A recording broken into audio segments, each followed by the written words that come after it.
뉴욕신문에 아주 믿기 어려운 광고가 하나 나왔어요. 아주 최고급 자동차인데요, 이 차를 1달러에 팝니다. 이런 광고가 나왔습니다. 많은 사람들이 광고를 보았겠죠. 그 중에 한 사람이 반신반의하면서 적혀있는 장소로 찾아갔습니다. 그랬더니 차를 판다는 겁니다. 고장난 거 아닙니까? 고장 안 났어요. 문제 있는 거 아닙니까? 문제도 없습니다. 그래서 계약을 하고 차를 샀습니다.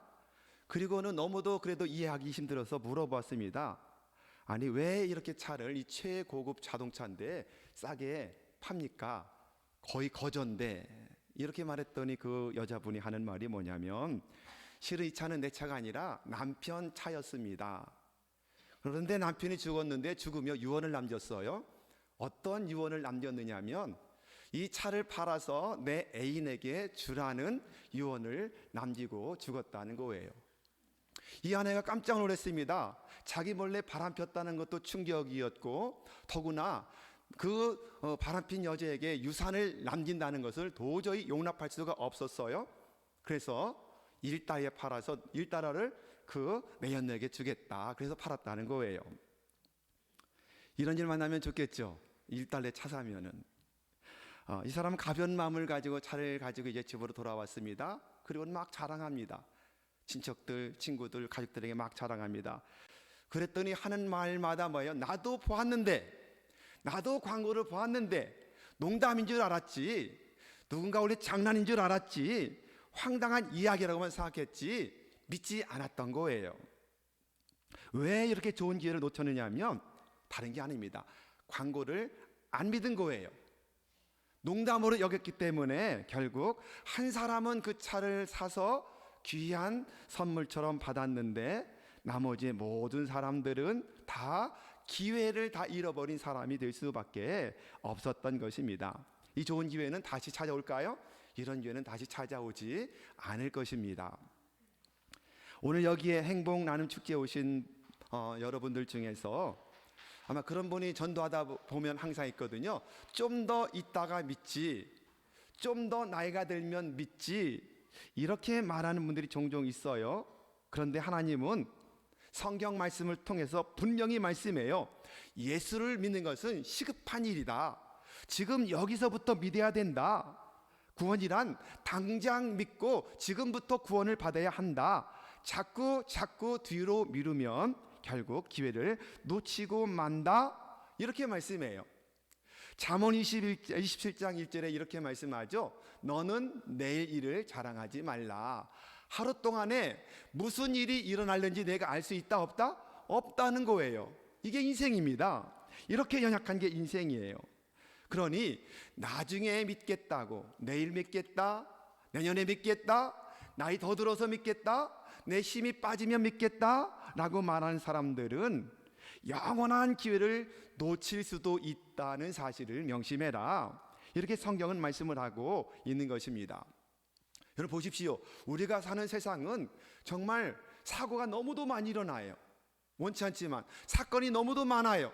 질병이 얼마나 많은지 모릅니다. 거기에다가 자연재해도 있지요, 바이러스가 있지요. 수많은 사람들이 어떻게 하루하루 지내는지 기적 속에 산다는 고백밖에 할 수 없는 시대 속에 우리가 살고 있습니다. 누구도 내일을 자랑할 수 없는 삶을 우리가 살고 있다는 것입니다.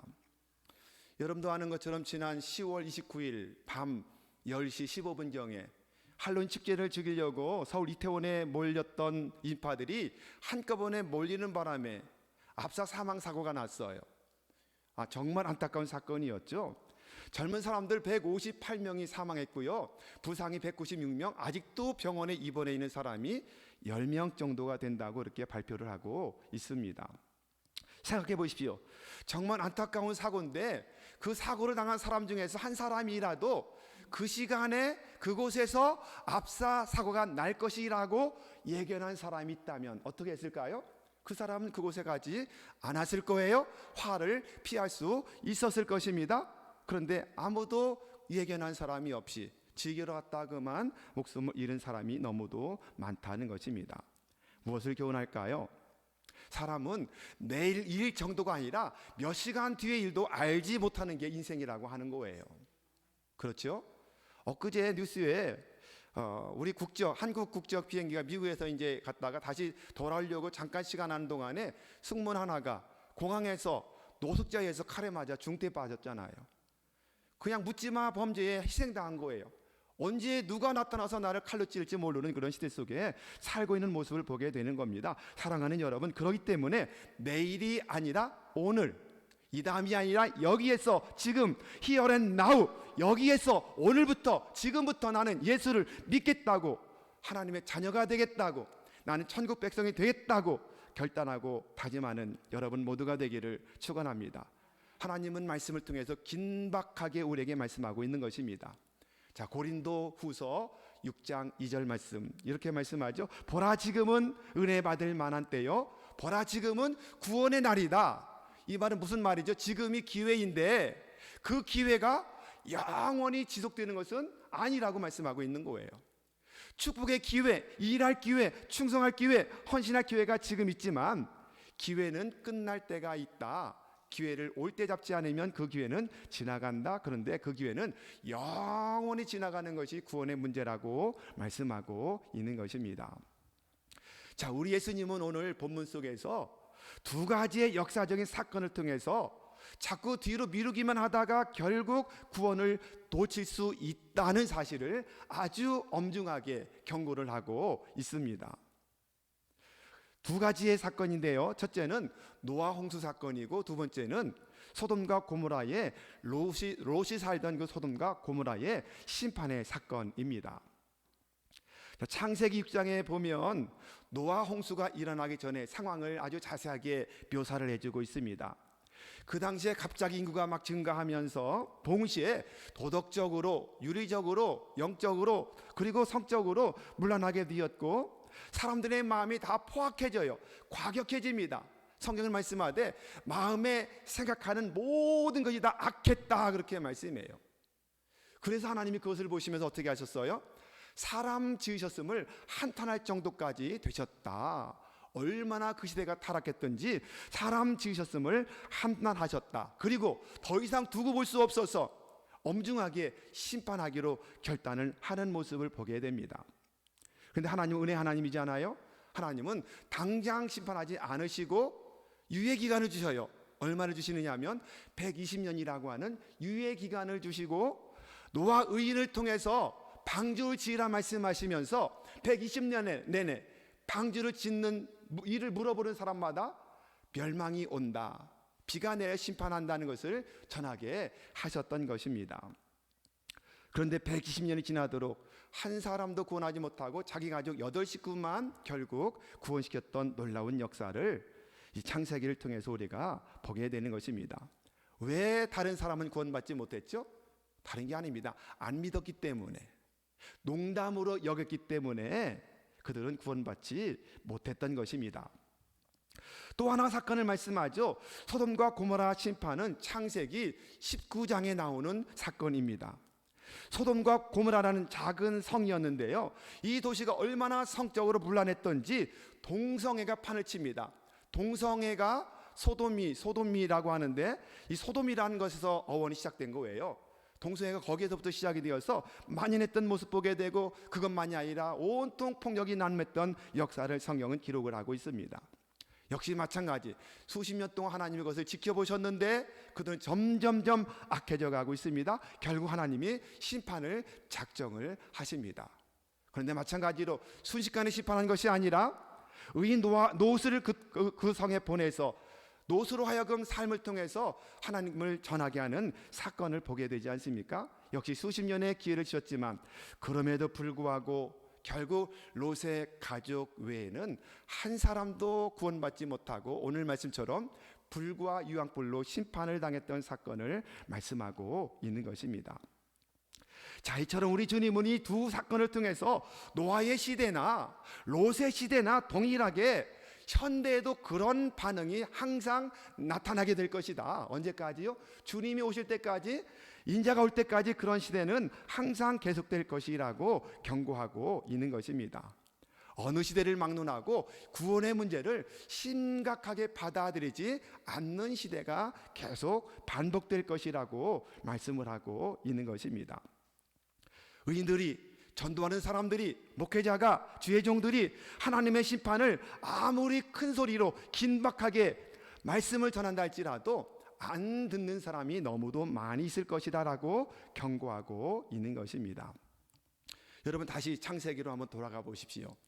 노아가 120년 내내 방주를 지으면서 결국 방주문이 닫힐 때까지 노아는 전했을 것입니다. 그런데 한 사람도 가족 외에는 듣지 않았습니다. 왜요? 농담으로 여기게 되었던 것입니다. 소돔과 고모라 성도 마찬가지입니다. 멸망당하기 직전까지 롯이 전하는 말을 농담으로 여겨요. 롯이 사위될 사람들에게 전하지 않습니까? 창세기 19장 14절 말씀을 한 절만 좀 볼까요? 자, 읽습니다. 시작.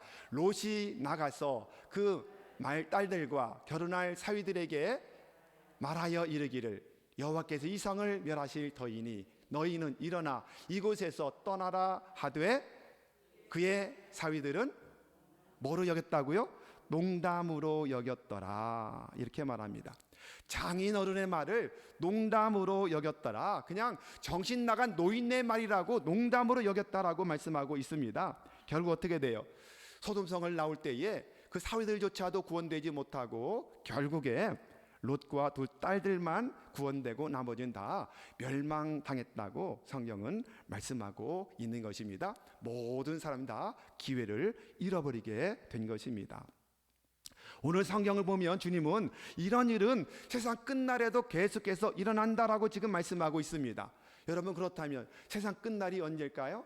세상 끝날은 두 가지의 개념을 가지고 있어요. 첫째는 오늘 말씀처럼 주님이 재림하시는 때, 인자가 다시 오는 때가 되면 세상은 끝나고 세상은 심판당하게 됩니다. 그 때가 있고, 또 개인적으로 본다면 죽음을 통해서 주님을 만날 때도 세상에 나에게는 끝날이잖아요.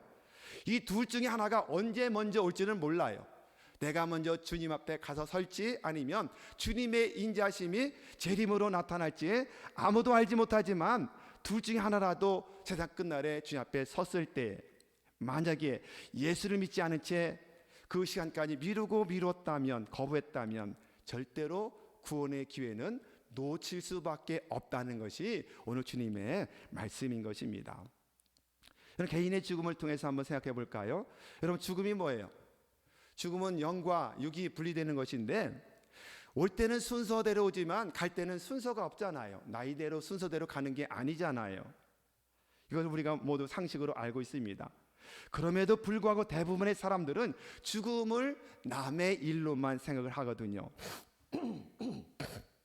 매년 3월 21일이 암 예방의 날이에요. 암 예방의 날인데 국립암센터가 내놓은 통계 자료를 보면 우리나라 국민의 평균 수명이 여자는 85세, 기대 수명이 85세예요. 85세를 사는 동안에 암에 걸릴 확률은 33.1%, 100명 중에 33명은 여성은 암에 걸린다. 이렇게 통계를 발표했고요. 남성의 기대 수명은 79세인데요. 그때까지 암에 걸릴 확률은 여성보다 남성이 좀 높습니다. 얼마냐면 38.7%가 암에 걸릴 것이다. 이렇게 말해요. 5명 중에 2명이 암에 걸린다라고 말하고 있고요. 이것이 점점점 확률이 높아지고 있기 때문에 그들이 말하는 것은 뭐냐면 남성은 머지않아 2명 중에 1명이 암에 걸리게 된다라고 발표를 하고 있는 것입니다. 이렇게 사건, 사고, 질병이 많은 시대예요. 이런 시대를 살면서도 우리가 죽음은 나와는 거리가 먼 것처럼 생각을 하고 살 때가 너무도 많거든요. 그러니 우리나라 인사말 중에 뭐가 있어요? 밤새 안녕하셨어요? 이 말이 있었잖아요. 옛날에 진지 잡수셨어요? 밥 먹었느냐고 물어보고 또 안녕히 주무셨느냐고 물어보는 이유가 여기 있지 않겠습니까? 그것은 무엇을 말할까요? 우리 민족이 참 지혜로운 것 같아요. 우리 민족에 어제, 오늘은 다 우리말인데 내일은 우리말이 아니에요. 한문이에요. 내일. 모레도 우리말인데 내일은 우리의 것이 아니다. 이런 지혜가 있나 그런 생각을 해보게 됩니다. 내일은 내 날이 아니에요. 하나님이 주셔야만, 하나님이 허락하셔야만 내 생애를 살아갈 수 있는 날이 내일이에요. 여러분, 그러기에 주님께 맡기는 삶이 필요한 것입니다. 여러분, 그렇기 때문에 항상 주님을 믿는다는 것을 내일로 미루거나 주를 위해서 충성하고 헌신하고 예비하는 것들을 다음으로 미루다가는 결국 영원한 기회를 놓칠 수도 있다는 사실을 항상 기억하는 여러분 모두가 되기를 축원합니다. 그런데 사람들은 자꾸만 내일로 미루어요. 왜 그럴까요?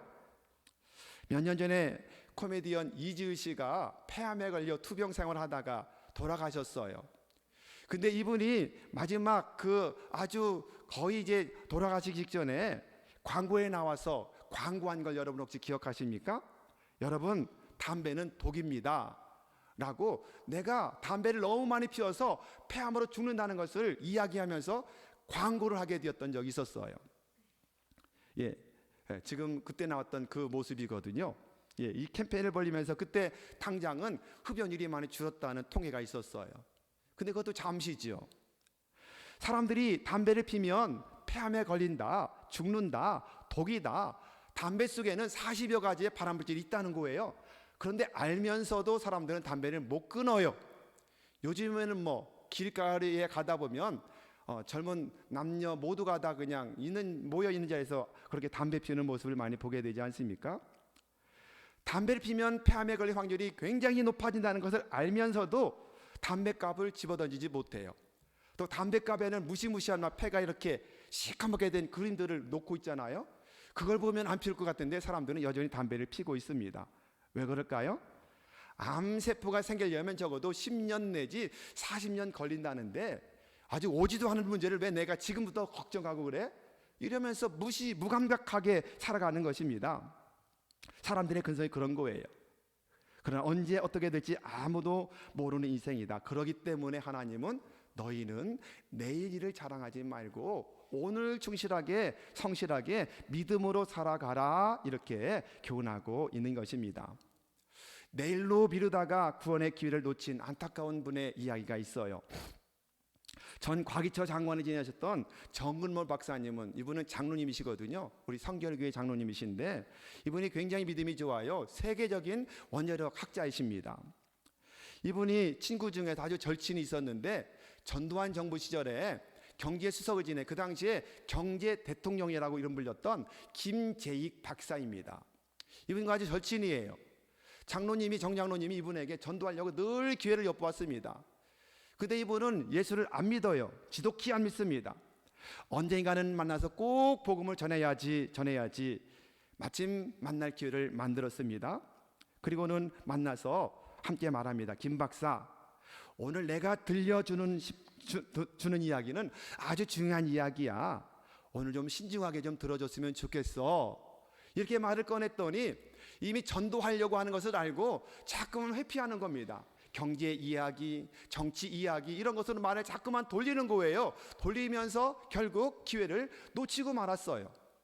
전할 수가 없었어요. 할 수 없이 이런저런 개인적인 이야기하다가 헤어져서 돌아올 수밖에 없었습니다. 돌아오면서 마음이 너무도 아팠죠. 꼭 전도해야 되는데 할 수 없이 헤어지게 된 거예요. 또 한 번 기회가 생겼습니다. 이 정장로님께서 한국 사람으로서는 최초로 중국 정부의 공식 초청을 받아서 원자력 학회에 상하이에 초청을 받아 발표를 하러 가게 됩니다. 그 소식도 전할 겸 또 함께 만나서 복음을 전하려고 김재익 박사를 만나게 됩니다. 만나서 이야기를 들어봤더니 김재익 박사도 대통령과 미얀마로 순방을 그때 가게 된다고 이야기를 하게 됩니다. 그래서 기회를 엿보는데 서로 중국 갈 이야기, 미얀마 대통령과 순방 갈 이야기, 이런 이야기를 하다 또 기회를 얻지를 못하고 놓치고 말아요. 할 수 없이 헤어졌습니다.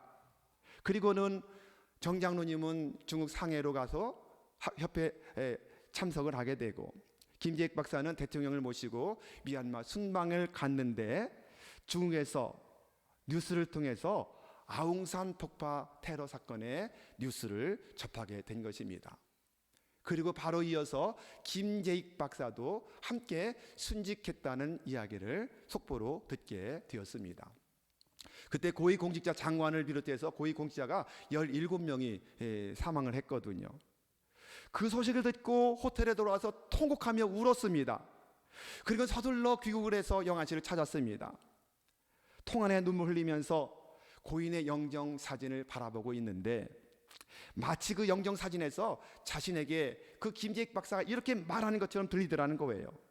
정 박사, 왜 조금 더 일찍 나에게 말하지 않았어? 왜 나에게 예수님의 복음을 전하지 않았어? 왜 주님의 얘기를 나에게 하지 않았어? 조금 더 일찍 나에게 좀 들려주지. 왜 그랬어? 이렇게 자기를 엄하게 책망하는 소리와 같은 소리가 끊임없이 마음속에 들리더라는 거예요. 구원받을 기회를 그냥 놓쳐버리는 안타까운 우리 정장로님의 간증에 나오는 이야기입니다. 사랑하는 여러분, 지옥은 가서도 안 되고 지옥을 보내서도 안 될 줄로 믿으시기를 바랍니다. 천국과 지옥은 확실히 있습니다. 아멘. 있어요. 있습니다. 우리가 내일까지 우리가 다니엘 기도회를 하는데요, 이번에 강사는 아니고 몇 년 전에 강사로 나오셨던, 지금 보셨던 바로 저분이세요. 에스더 권 선교사님이신데, 그분의 간증을 한 2년 전인가 3년 전에 들은 기억이 나요. 이분의 간증이 그런 간증이었습니다. 이 선교사님은 3남 1녀 막내로 태어났어요. 막내딸로 태어났는데 우리 오빠가 3명이나 됩니다.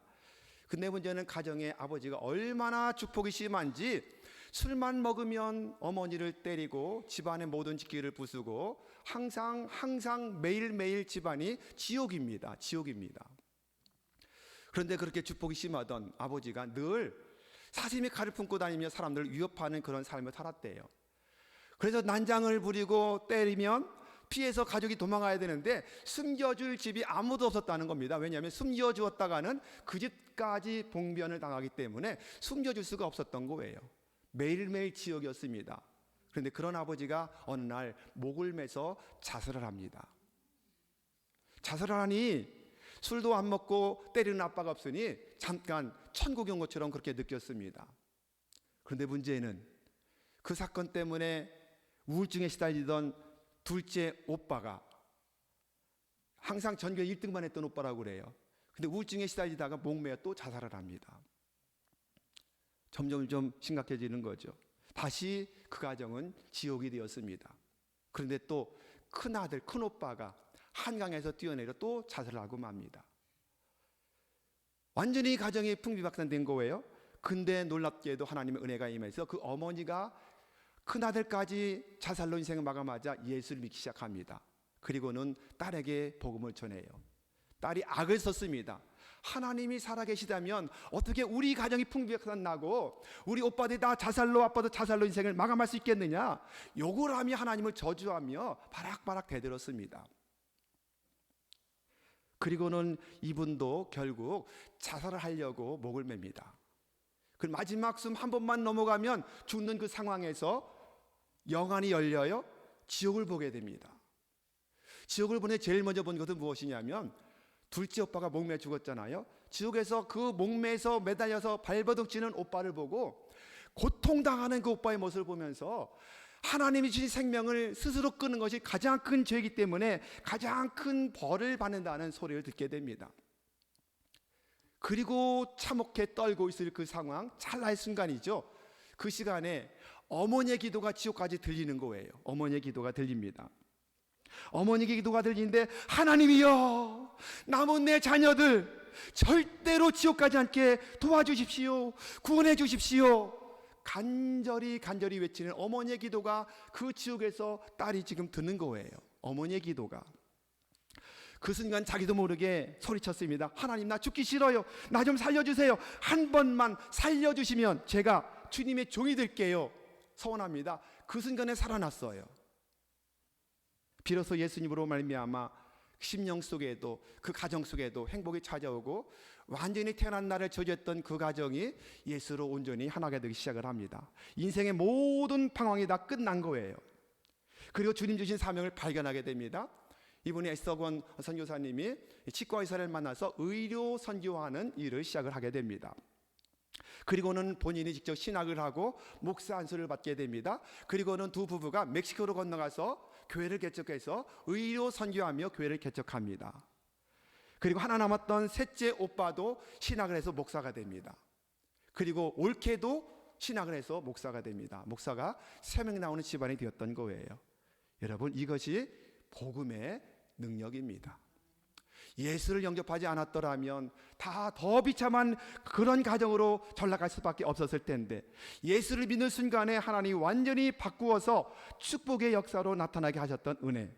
그렇습니다. 복음은 인생의 모든 문제를 해결하시는 예수님의 십자가의 승리인 줄로 믿으시기를 주님의 이름으로 축원합니다. 그래서 예수님을 믿으면 행복한 인생으로 바뀌어지게 되는 거예요. 상황이나 환경이나 처지나 여건과 상관없이 행복한 삶을 살 수 있게 되는 것입니다. 이 에스더 권 선교사님의 간증을 통해서 확인할 수 있는 게 뭐예요? 첫 번째는 천국과 지옥은 있다 없다? 있다. 아멘. 천국과 지옥은 확실히 있습니다. 두 번째는 죽기 직전에 영안이 열린다는 거예요. 근데 이분은 정말 가까스로 다시 살아나는 기적을 체험했지만 그때는 이미 기회를 잃어버린 시간일 수가 많다는 것입니다. 세 번째는 뭐예요? 어머니의 간절한 기도가 지옥까지 울려 퍼지더라. 어머니의 기도가 이만큼 위대한 거예요.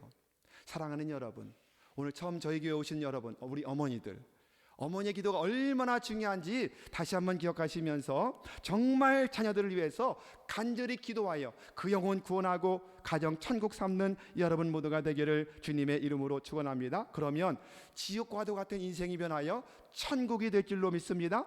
자기 태어난 날을 저주하며 살던 인생이 변하여 행복한 사람이라고 그렇게 고백하는 역사가 나타나게 될 줄로 믿습니다. 심령이 변화돼요. 심령이 변화되면 가정이 변화되는 줄로 믿으시기를 바랍니다.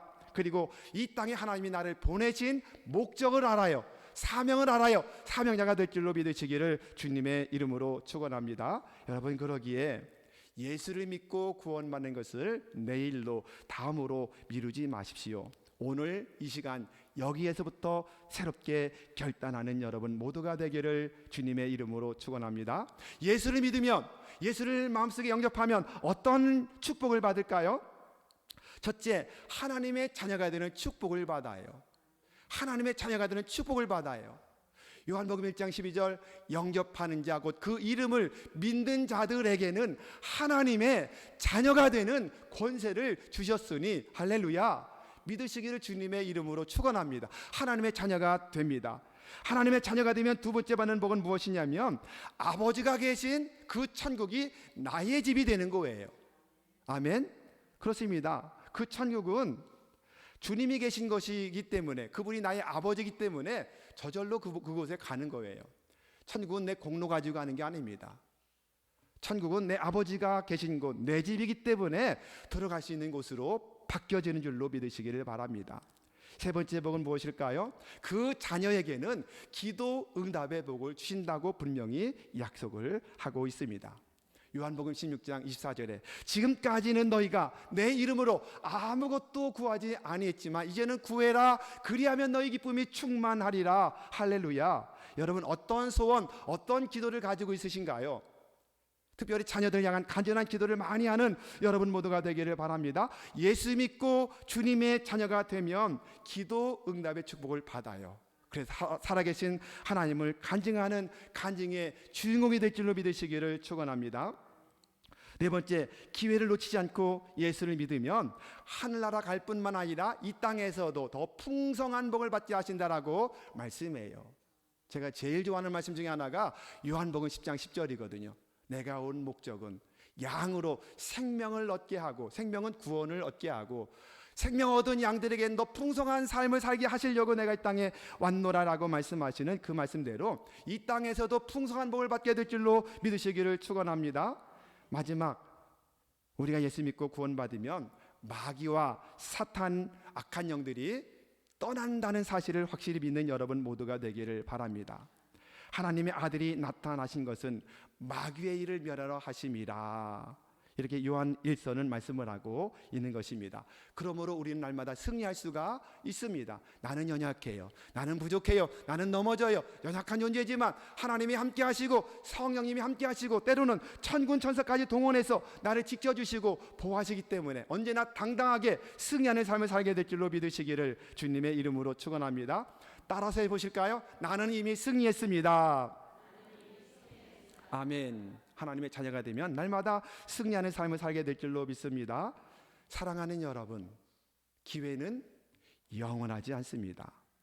기회가 지나가 버리기 전에 오늘 여기서부터 다시 한번 주를 믿기로 결단하고, 내가 온전히 헌신하지 못했다면 오늘 다시 헌신하기로 결단하고 은혜 받고 풍성한 복을 받고 행복한 인생으로 마음껏 하나님의 영광 위에 살아가는 여러분 모두가 되기를 주님의 이름으로 축원합니다.